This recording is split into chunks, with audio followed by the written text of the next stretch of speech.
is going on, people? This is the JT Sports Show. On today's episode, we have a lot to go over. It is a big week in the land of the Wolves. The Wolves have a draft this week. There's speculation going on. Clint Capella rumors, D'Angelo Russell rumors, and the Twins. They have a huge series starting tonight against the Cleveland Guardians, who are now only a game back. 8 of the next 11 games are against the Guardians. So this is a crucial stretch. And for all of this, yes, I see that jersey in the background. Jackson Borst is joining us. Borsty, how are you doing? Doing great. Awesome. I love every time I introduce you, I'm always expecting more, and you say, doing great. Yep. All right. So we've been texting lately. At least one day we were texting a lot about the Timberwolves. And first of all, I want to start here. It came up that I thought that the Timberwolves have the best front office head coach combination of any of the Minnesota sports teams. You brought up the Minnesota Twins with Derek Falvey, Thad Levine, and Rocco Baldelli. Can you explain if you still are like you like that? Do you still think that is the best combination, or do you think that the Wolves are maybe number one on that list like I do? Well, I more think that they're underrated, and they don't really get the love they deserve. So the Twins owners, they don't love to spend money. They're always like bottom half, but like the top of the bottom half, kind of like middling. But they always seem to put a good team on the field. And I mean, they've made some great trades. They've done some really good contracts. Most notably, the Josh Donaldson trade, Gio Urshela and Gary Sanchez for him. That was awesome. The Byron Buxton contract is fantastic. The list goes on and on. The Nelson Cruz trade was great to get Joe Ryan out of that. So I do think that the Twins front office knows what they're doing. They are good. And, people like to hate on Rocco. I sometimes get annoyed with, the rest days, but I've matured and I like it now. I like the rest days. I trust Rocco. And hey, this team, we're going to get to the Indians series in a minute, but this team is good. Rocco's good. The front office is great. And they're underrated. That's what I'll say. Everyone always talks about Guerin for the Wild. I like him. He's fine. But the Twins never get a lot of love on the front office side. And I think that needs to change. I think they've done a good job. Like the team has, besides last year, been competitive for the most part throughout their tenure here with the Twins, Falvey and Levine. But their inability to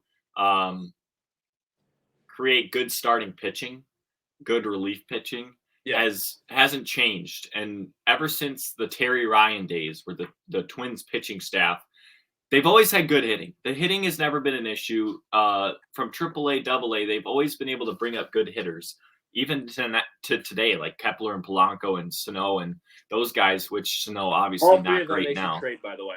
All 3 of them they should trade. Try to trade for pitching. Okay, but my point is, they've made a bunch of mistakes trying to go for guys like Homer Bailey, or this year with Dylan Bundy. Just like the old veteran pitchers that they think can be the 4th, 5th starters, whereas they don't necessarily bring guys up from the farm system that could, in my opinion, do much better. Oh, look, so that is very valid. That is, you are right on with the pitching. It's our biggest weakness. That's the difference from winning the wild card series to winning the ALDS for us. We have the bats, but you can't rely on the bats in the playoffs. You need the pitching. You need the depth. And if I were in their shoes, like I just said, we texted about it. I've texted about it with my uncle all the time. I'm not really sure a team would do this, but you got to shop Polanco. You got to shop Kepler. And you got to maybe even throw in a prospect in there to try to get a number 2 starter or a number 3 starter. I just think that you have to do that to secure depth on the pitching. I don't know if you maybe reach out to a non-contending team, a seller, but I don't know. I am really intrigued by that because let's be real. Polanco, he doesn't really in the field. He's not great, and Luis Ariz is right there at second base. he's been playing first base the whole year, but he's right there. That's his spot for the future. I've really liked what Polanco's done for our team over the years. We thank him, but I think it might be time to move on. Same for Kepler, for that matter. Larnach is really good at left. Celestino is hitting. Kepler, I think it's time we move on from him too, because we have prospects who can play the outfield too. That's another thing. Like Kirilloff, I know they have him at first base, but I don't know. We'll see what happens there. But Kirilloff can play right. Yeah. So I think it's really interesting what's going to happen there. Well, I didn't think we'd go right into the Twins, but we might as well since we're already talking about them. Yep. Last thing I'll say about the front office, and then we can maybe talk about those trades because I have some thoughts on that. The reason they brought Derek Falvey in was because he was originally with the Cleveland Indians, one of the best teams at bringing up good starting pitching, good relief pitching, one of the best farm systems when it comes to pitchers, and he has not been able to do that here. I can't think of who, Bailey Ober maybe. They didn't bring up Joe Ryan. They traded for him. Great trade, by the way. It was. Well, that was a fantastic trade. Like, their trades have been good. I have no issues with their trades. But when it comes to teams that lower market teams like the Twins, I mean, I don't really like to say it. They're lower market. I mean, they're middle. Ownership, not wealthy. Yeah, but they're okay. Okay. You know what I meant. Not willing to spend. Yeah, I'll let that one slide. But I mean, no, like, look, they're not low. They're middle. Like I saw like all the franchises were valued and they were like 14th. So okay, like, they're not low. I didn't mean it that way. I meant it in terms of the ownership not willing to spend. That's true. Therefore, you have to make trades. But it's at some point, if this team wants to take the next step, you have to bring up good arms out of the farm system. Absolutely. You have to do that. Yep. They've been able to do that with bats. They have not been able to do that with arms. When it comes to the Twins right now, trade-wise, I saw a rumor yesterday of Gio Urshela maybe being shopped. I hope that doesn't happen. I want to keep him at least this year. I'd love to keep him next year too. I agree. He's rock solid at third base. He's an inconsistent hitter, but he's an average I actually wouldn't even go there. I think he's been. I mean, he's kind of been slumping lately. Maybe the past 2 or 3 weeks. Every player does. But I actually think that he's been one of our more consistent hitters. I feel like he's been very reliable. I've been watching every game, and I feel like, I mean, Gio's up. Like, this could be good. Like, he's going to get on base. He's going to get a double or whatnot. I've been very happy with Gio. But again, I was texting with my uncle about it. I asked him that question. Would you trade Gio for pitching? And he said, it depends on who. I wouldn't trade Gio for just a solid. I would have to trade him for a really good, proven winner at pitching. And I don't know if the team would do that. That's not happening. Yeah, well, that's what I'm saying. So in terms of the other team doesn't ride it out and just say screw it, we're going. This is our year. But Gio's a winner. He is a winning player, and I don't want to trade him. I know you don't either. But. I don't want to trade him. I'm not a huge fan of trading Polanco either, just because I think he's such a solid player that you don't just trade those guys. Kepler, I'm more interested. I'm more interested in trading Kepler because I know Kirilloff is there. I like Trevor Larnach, and so there's more depth around the outfield for this organization than the infield. Because sure, Royce Lewis is in the infield, but you also have Carlos Correa, who I don't know how long he's going to be here. So Royce will take that spot. Arise is there. He's at second base. Yeah. Miranda can play third. And I mean, he's not great in the field, but he's hitting. He can play first. He can play third. I think it's time to move on from Polanco. Frank, if it brings us pitching, I'm all for it. Yeah. It depends on what the pitching is, though. Like, if you can get Frankie Montas, I don't think you have to give up Polanco. I think you give up a prospect. I'd rather do that. I just think prospects now in the MLB are so much less guaranteed to be solid players than Jorge Polanco. I'm more willing to give up Max Kepler because, first of all, he isn't as good as Jorge Polanco. And I think we're totally fine in the outfield depth. So I'm okay with trading either of those guys, I guess, if you're getting a really good pitcher, especially for Polanco. Kepler, I'm not even sure what his value is for what other teams want. So that's the problem. Yeah. The Twins play tonight. They play 8 of the next 11 against the Guardians. The Guardians have been on a hot streak. They've won like 6 consecutive series or something. They're only a game behind the Twins. And that team is impressive every year. They're almost trying to tank, and yet somehow they're always in the mix for the division because they bring up such good arms. If you can freaking win every year, if you have good pitching staff and relievers, their hitting is average. I mean, they have Jose Ramirez. I mean, he's really good, but behind that, who the hell do they have? Josh Naylor. I mean, yeah. You look at their lineup and you're like, what? But again, I'm not worried at all. They've played some outstanding baseball lately, and the Twins haven't because of injuries and what weird road games, injuries, COVID. I'm not concerned at all. I mean, there is a little level of this is getting a little too close for comfort. But again, I'm not concerned. They've been playing great. I don't think that they can keep this up for another 95 games. I just don't.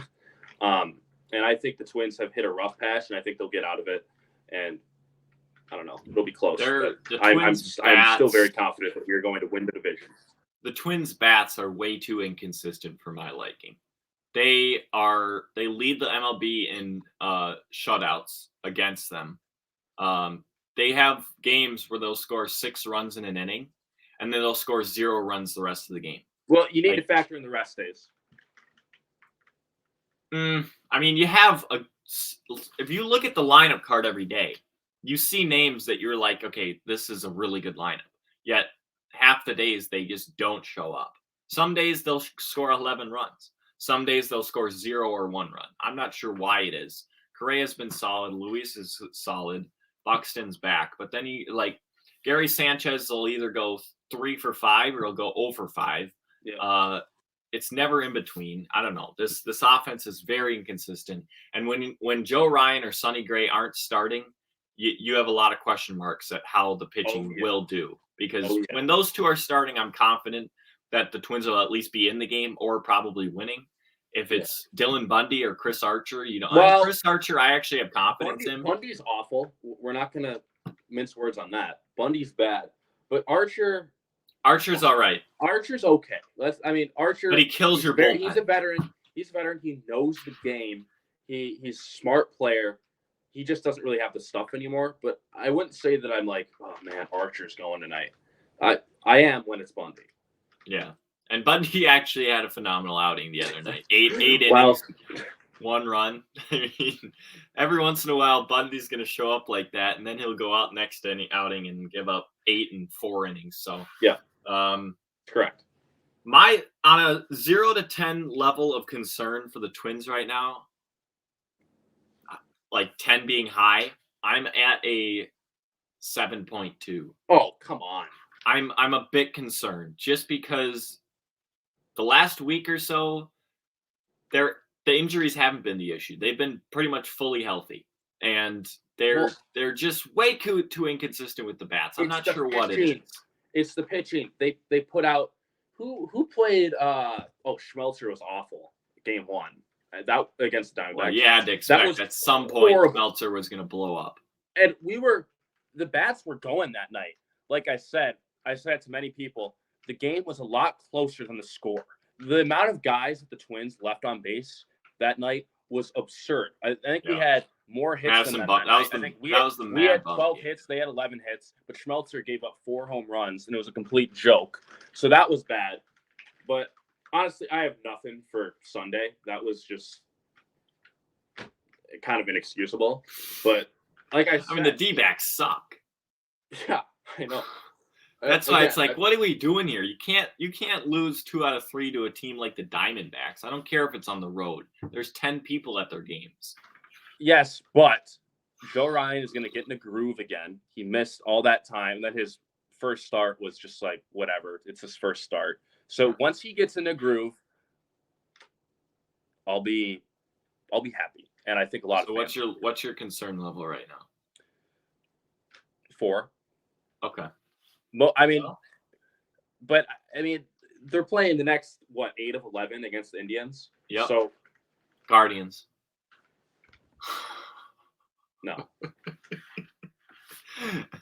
So I think I could my number from 7.2 could go down to a 2 if the Twins win, like, let's say 6 out of 8 in the 8 Guardians games. So No if they first can do tonight. that, But they also play they play a Colorado Rockies team that's very whatever average.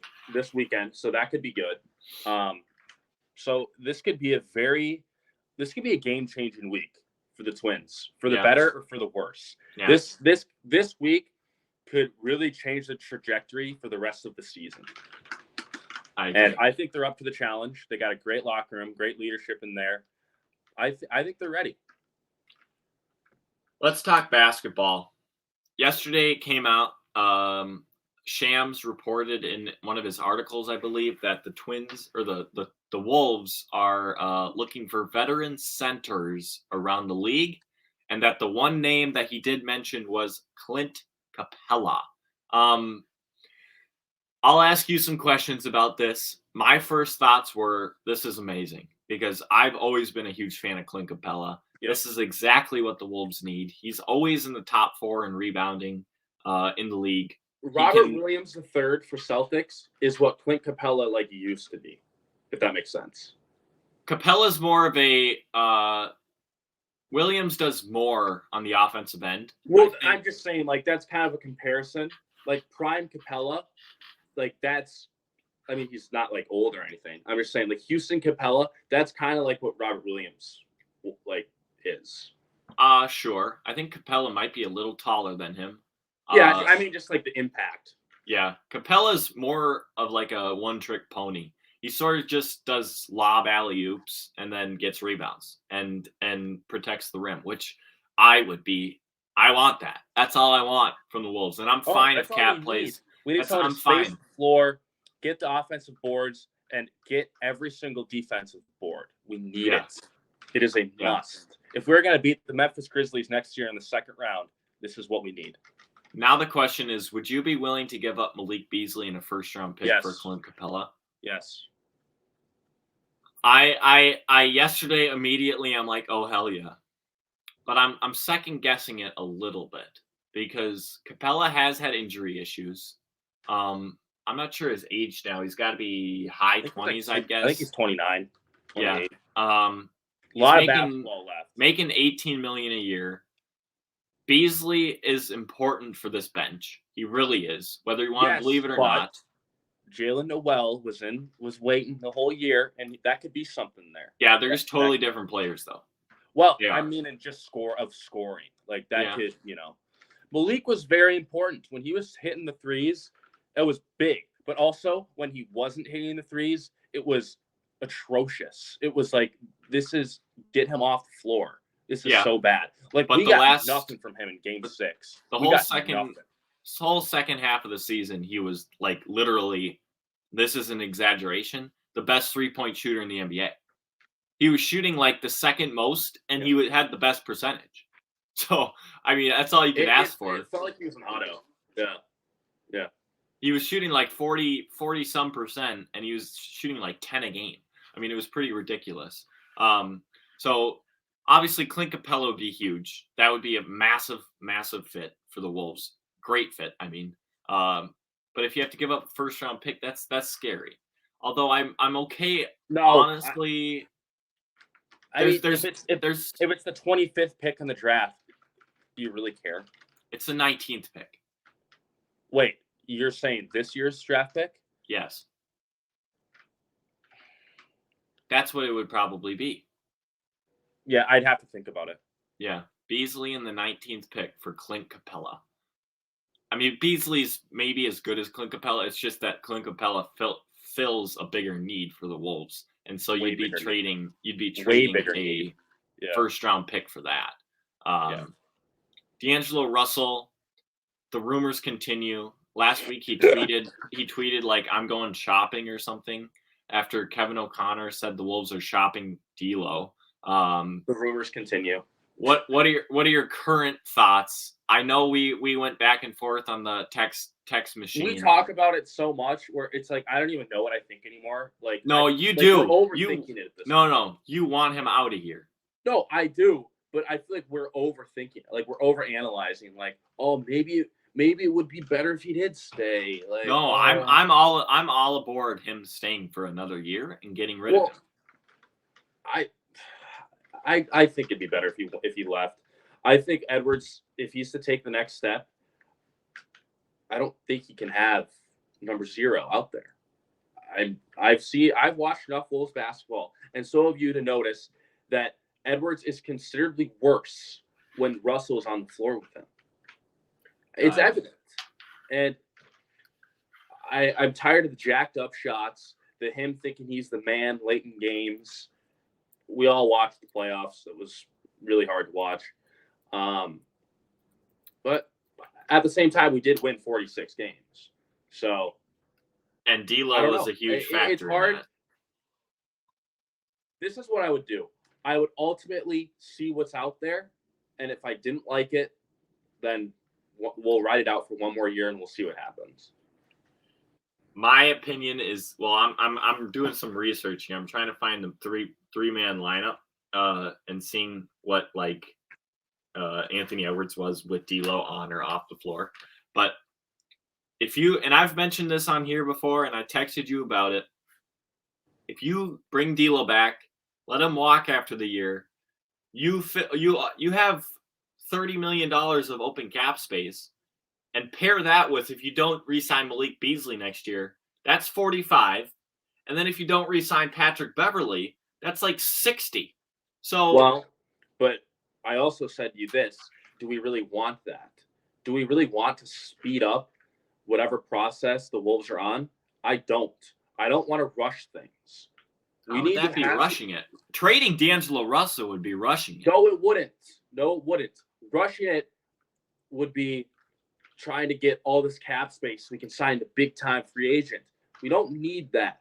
We need to build around Edwards and Towns. We need to build around those two. And adding some big-name free agent, that's the Jimmy Butler crap all over again.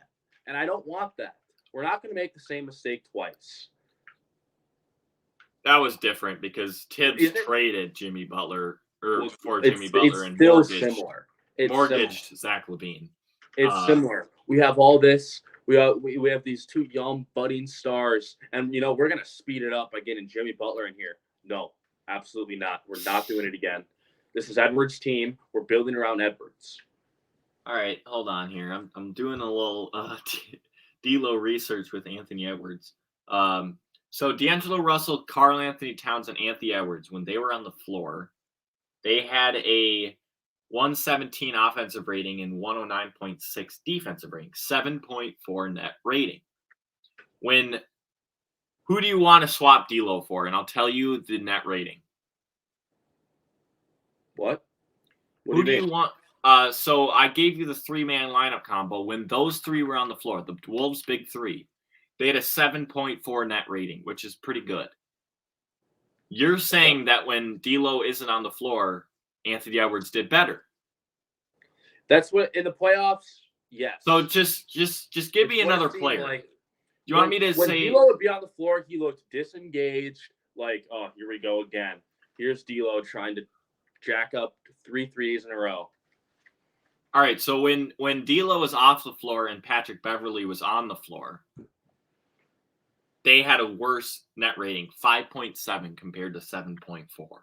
And that's in 964 minutes, 1137 for the D'Lo cat. Well, yeah. So. Okay. Well, maybe that means that D'Lo did better when he was on the floor with Edwards.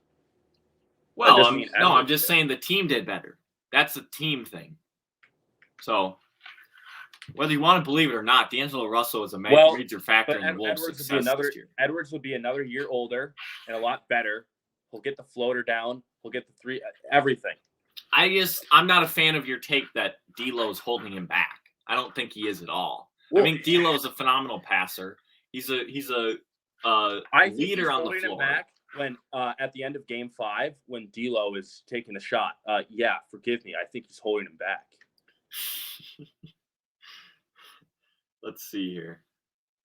Yeah, too much numbers here for me to look at. But it's interesting. I mean, I don't know what you if the Wolves could get a good amount back for D'Lo, I'd be open to trading him. I just don't think that's possible. I don't think teams that are trying to keep D'Lo have the players to bring back to the Wolves that would make it good. Those are just bad teams looking for an expiring contract. Would you trade D'Lo for Robert Williams? Straight up? Who's our point guard then? Jordan McLaughlin? Beverly? Oh, God. You want the ball in his hands every time bringing it up the floor? No, it won't be every time. If we Edwards can will bring it up the floor. Well, Jaden McDaniels will bring it up the floor. I would do Peyton Pritchard and Robert Williams for D'Lo. So you've come around. No, that's not Karl Anthony Towns. That's D'Angelo Russell. No, I know, but you said I was crazy. Like Robert Williams and Peyton Pritchard. That's for Karl Anthony Towns. They're role players. That's Cat. This is D'Lo. That is a whole different ball game. No, I know, but like it's still similar. You like him. He's a decent player, but he's not a starter. You just need more depth. You need more point guard depth. But I do Robert Williams and Peyton Pritchard for D'Lo. Nice. Yeah, I like that. That's not fucking Karl Anthony Towns for Robert Williams, Peyton Pritchard, and Grant Williams. And what do we want a bunch of? Yeah, but that would not happen. I'm not even sure the Celtics would do that. I don't think the Wolves would do that. I don't think the Celtics would do that. After just making the finals? Nah. Let's move on before we get out of here. This has been 27 minutes already. A lot of bickering. I love it. Well, actually, let's just talk about one thing. Let's talk about our lunch with Chris Finch last week. Sure. Tell the viewers. I can't believe you didn't talk about it last week. Well, I haven't had an episode since then, so that would make sense. But we were invited to a Timberwolves luncheon where we renewed our me and Charlie Leaf got our season tickets for next year. We got to ask Chris Finch a couple of questions. My question was kind of stupid. I just asked him what his thoughts were when Desmond Bane got shoved him in the back, which Desmond Bane's a lunatic for that. He said he wanted to crack him. I think that's what he said. He said he wanted to crack him. Yeah. But then Desmond Bane came up and said apologized after the series. So and you asked him a question about Anthony Edwards, asking what his ceiling is. You want to give the answer to what Finchy said to that? I asked what his player comparison is, Gotcha. And what his ceiling is, and I'll let you summarize it. So he said you're gonna have to remind me on the other player, but he said Dwayne Wade, and who's the other player? He just said Dwayne Wade. Okay, he said Dwayne much better Wade. shooter. Much better shooter. Not as good around the rim yet. Maybe not as quite as high of an IQ yet. He's raw. Yeah. But Ant's only 20, so that can all change.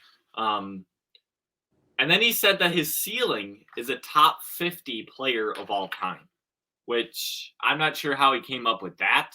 I'm not even a big fan of that. Like, I'm not a big fan of the asking what the ceiling is because the goddamn guy's 20 years old. How do we know? It's an impossible question. He knows because he's with him every single day, and he's seen a lot of basketball. Yeah, but like anything can happen. Literally, he could be the 5th best player of all time. He could also be the 500th best player if he somehow got hurt or something. You just don't know. I'm just saying with the head coach of the Timberwolves said that. Yeah, and it's cool because I think it could happen. Top 50 would be really, really good. And he said we all should be very, very excited. Oh, I am. And I know you are. About I this know player. Every single Timberwolves fan is a fan of Anthony Edwards. And honestly, some people that don't watch the Wolves don't realize how big of a stud this guy is for being 20 years old and how cool it is, the confidence he has. as a 20-year-old in the NBA, how cool, calm, and collected he was in the playoffs. That told us so much. I mean, we had question marks going into the playoffs last year of how he would handle it if he tried to do too much. Chris, and that's what Finch said. He said they were worried. Finch said that. They were worried going into the playoffs last year of how much Ant would try to do, and it was very refreshing to see him, like, the game come to him, and like that game one, that's all I needed to see. Like, not just necessarily just for that series, like for the future, and how he loves the moment. Like, on the road, game one against the Grizzlies, his first playoff game, and he scores what, 36? Yes. 36. I mean, come on. That's he wasn't missing. Star written all over that guy. Let's talk about the draft real quick. I know you don't have a lot of thoughts because you're not a big fan of the draft for some reason, even though I think the NBA draft's fantastic. You're more so looking forward to free agency, where the Wolves might be able to spend on a mid-level exception, which would be awesome. Somewhat of a joke there because maybe they just use that money on Taurean Prince. But I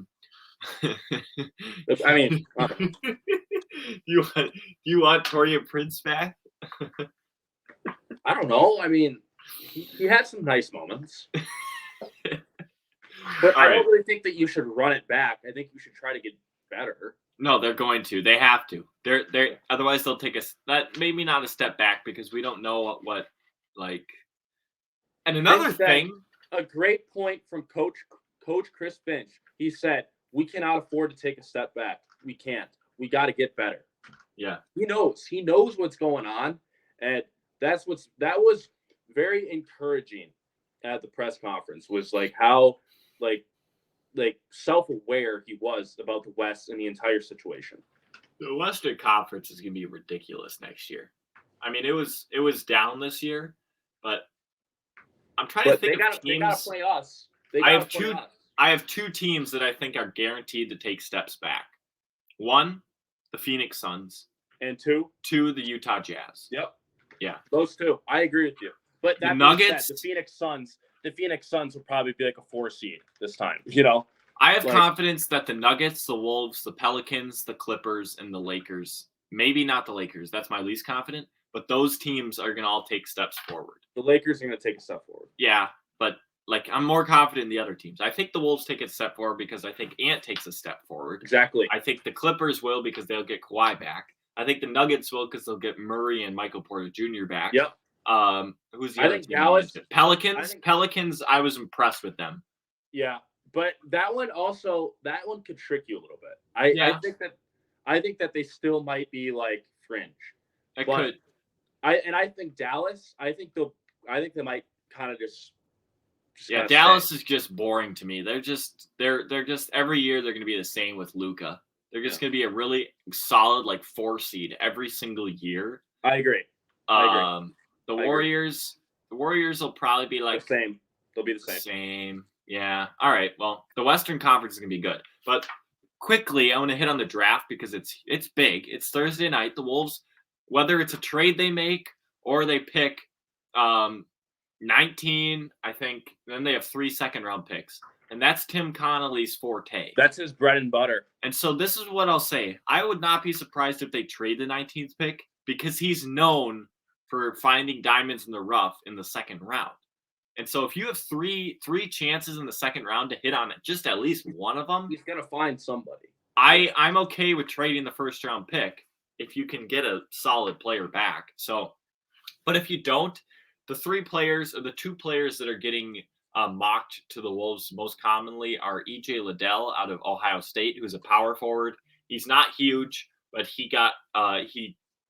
was much improved this year. He can shoot the 3. He can shoot the mid-range. He can back you down. And he's very, very, what's the term? He can guard a bunch of positions. I'll put it that way.